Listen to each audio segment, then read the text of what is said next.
l'esclavage a été la tragédie qui a été la plus occultée, la plus masquée de l'histoire de l'humanité. On ne la trouve pas dans les livres d'histoire, même dans les livres d'histoire du Sénégal, il n'y a pas toute l'envergure de ce drame. Et donc la faire connaître, cette mémoire. Mais ne pas la faire connaître comme du passé. Parce que si l'esclavage a disparu comme phénomène matériel de capture, de parquage, de transport dans les Antilles et les Amériques, l'idéologie qui l'a légitimé, le racisme, c'est-à-dire la construction de l'image du noir comme inférieure. Et on le définit dans le code noir comme bien meuble, comme chose. Et qui légitime donc qu'on le vende comme esclavage. On a attaqué aussi ce problème, fondamentalement, pour montrer que le racisme est une construction de légitimation de l'esclavage. Les travaux qui ont été faits ont été d'abord, on a créé un comité scientifique avec des gens comme Ibrahima Diop, Amadi Bokoum et d'autres, pour dire quels sont les problèmes, qu'est-ce qu'il faut d'urgence faire pour réhabiliter la maison des esclaves et dans quelle perspective. On a créé un comité d'architectes qui a fait également des propositions. Et tout ça a duré 3 ans et les travaux donc ont abouti à la réhabilitation d'une maison des esclaves qui garde son identité historique. Parce que la maison des esclaves de Gorée n'est pas le lieu le plus massif de l'histoire de l'esclavage. Il y en a de plus massif au Ghana comme Cape Coast et Elmina. Mais c'est le lieu symbolique le plus connu par tout le monde, notamment les descendants d'esclaves. Et donc maintenant, il faut qu'on fasse une promotion de cette maison des esclaves, redonner responsabilité aux Goréens, parce que c'est le lieu de mémoire, et au Sénégal, et enfin, faire en sorte que ce lieu-là soit lié à d'autres réseaux de lieux de mémoire de l'esclavage.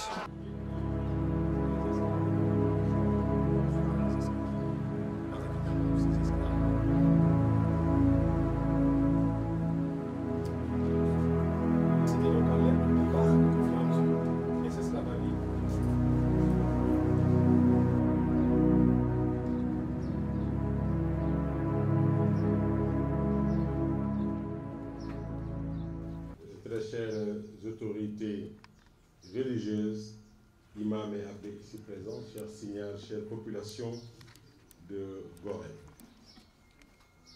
Je commencerai d'abord par me réjouir de cette belle proposition du docteur Doudou Diène relative à la nécessité de mettre en relation les sites de mémoire pour créer le réseau mondial. Honnêtement, je ne peux pas imaginer que ce réseau est inexistant. Je pense que c'est une anomalie qu'il va falloir prendre en charge et que le Sénégal doit jouer un rôle de leadership dans cette belle initiative. Nous allons pouvoir y travailler dans les mêmes délais en relation avec le Conseil municipal de Gorée, le conservateur, la DG du patrimoine, nos partenaires et vous-même pour élaborer rapidement la bonne stratégie en vue de convier, d'abord, je pense, un certain nombre de dirigeants de réseaux, de sites assez représentatifs du monde pour en faire l'ébauche et lancer le processus. Donc c'est avec un immense plaisir que je me tiens devant vous aujourd'hui en cette journée marquante pour célébrer l'inauguration de notre tout nouveau centre d'interprétation et la nouvelle exposition permanente dans la maison des esclaves de Gorée. Le centre d'interprétation que nous inaugurons aujourd'hui est bien plus qu'un simple bâtiment. C'est un lieu où nous pouvons plonger dans les profondeurs de l'histoire de cette île et les événements qui l'ont façonné.